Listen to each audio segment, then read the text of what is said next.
would so proudly we hailed. You are watching the Big Dog Postgame Show, brought to you by Viener Foregates and the big dog himself, Rick Jacklich, at the Jacklich Law Group. Oh, the land of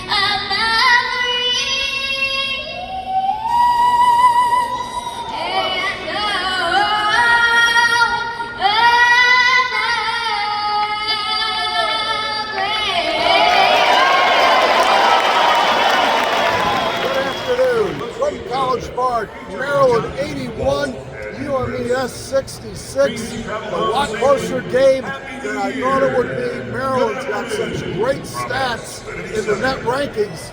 I'm Wayne, this is Bruce. Now, let's face it, it's also our end of the year show. Bruce, what'd you see out there when you walked in the building? Well, like you and me said, UMES was terrific today. They were. They were. They just were. And I said to Mason at the beginning of the game, they look big and fast, but you look at some of the scores, you don't understand how. But obviously they're getting better with who they're playing. UConn and Vanderbilt, so they're playing some tough teams. But it was Derek Queen and Juju Reese. They were great, and the guards were off today, right, Mace? Yeah, they were. I just felt like the overall solid part of the team that's played so much, which brings the intensity, continues to finish every play, just wasn't all the way locked in today. I thought Maryland really felt like they could shoot the basketball from wherever they wanted to, didn't necessarily need to finish the plays and hustle back on defense, and that's how you open the door for a team. And if UMES was just a little bit better, the game could have gone the other way. Or if Maryland didn't have Derek Queen, when they needed a basket, when it counted, the offense ran through DQ. Juju started taking the ball to the basket as UMES got into foul trouble, and it changed the balance of the game. But there were a couple of possessions where I think it was an 8-point game when Maryland had to call timeout to stem the tide. Not exactly what you want to see, but people up in the stands saying this is a wake-up call that you need, because after this, after the new year, you've got Oregon, Washington, and UCLA. Bruce, how do they look? UCLA looks like one of the best teams in the country. All right, Oregon's right there too, and Washington. I mean, look, any Big Ten game on the road is going to be tough. But I'll make 3 points. Number one, Mason and myself watched Willard walk off the court. He was not a happy camper. Okay, he kind of got off the court right away.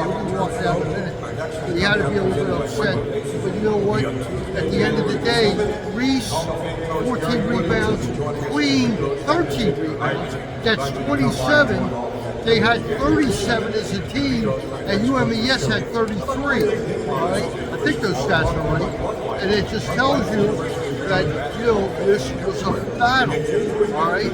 And how in the world Maryland was as big a favorite as they were, I don't understand. I mean, well, look at the stats. Look down the sheet at what. It's a 4-11 team they played. Yeah, but they played some teams tough.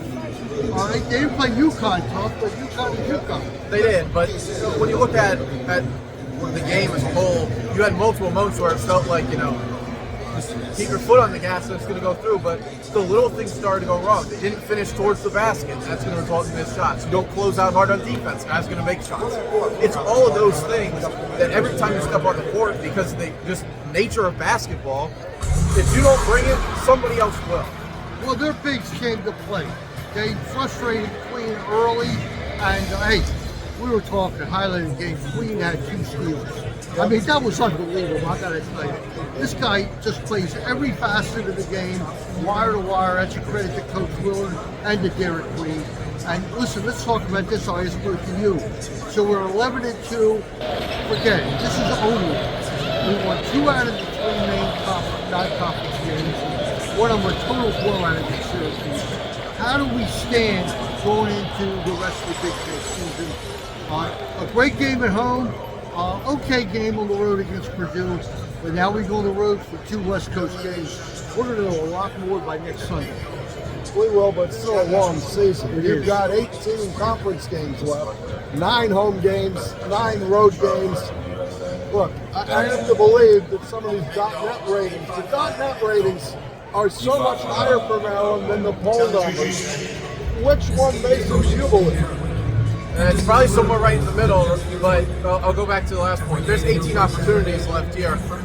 Every single one of them are quad 2 or quad 1 chances.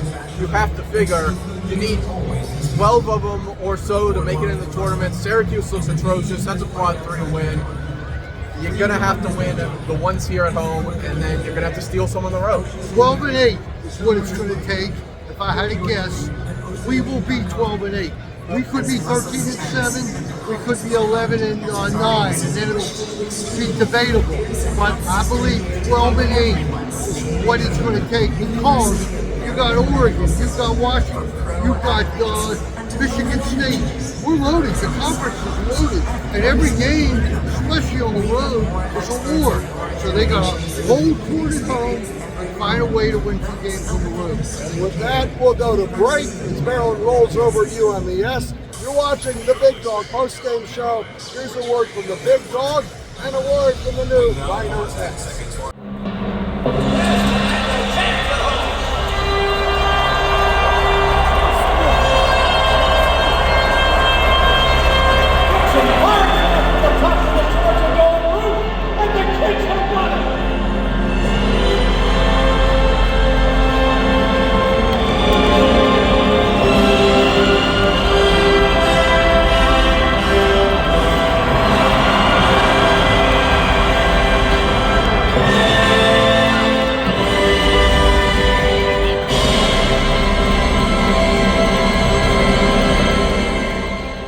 Injured in a car crash, you'd be barking mad not to call Rick and the Big Dogs at the Jacklich Law Group at 855-BIG-DOG-1.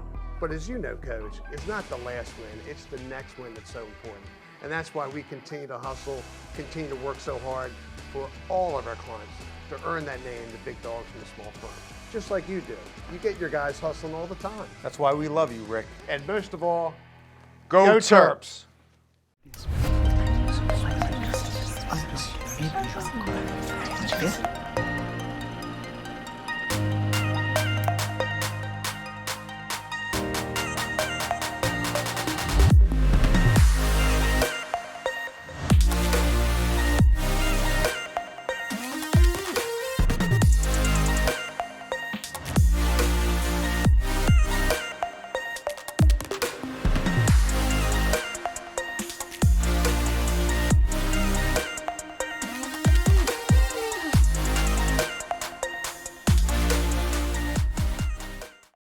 Before we get into the last segment, of course, we want to wish everybody a Happy New Year.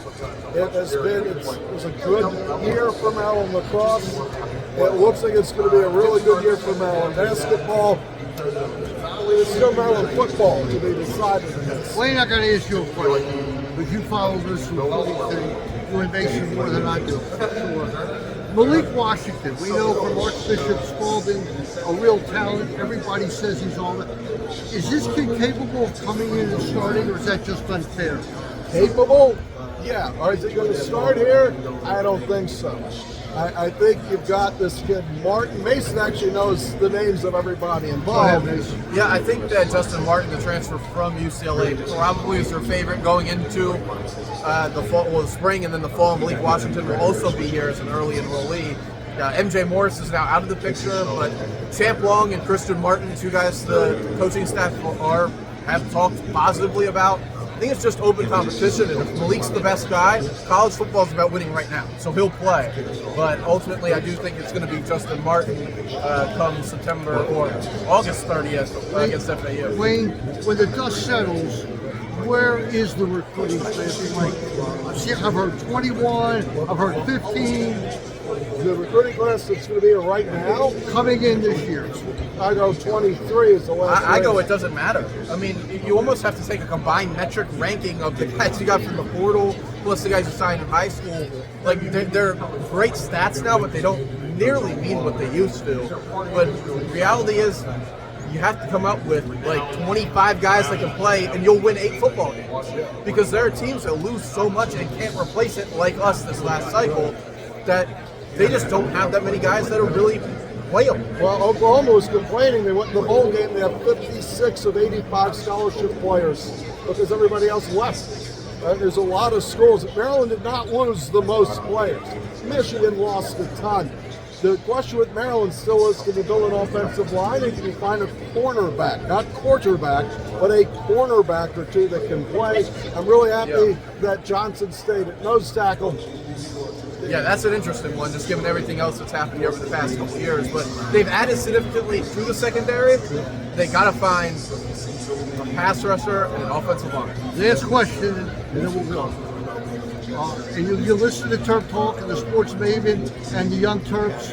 Wayne, who's the national champion in college football? Who will it be? Well, I like Georgia, but they don't have a quarterback. It's a tournament. It's almost out like the NCAA tournament. Who's the winner, though, if you had to pick one guy? Well, you picked Texas last year, so I'll pick Texas this year. Oregon.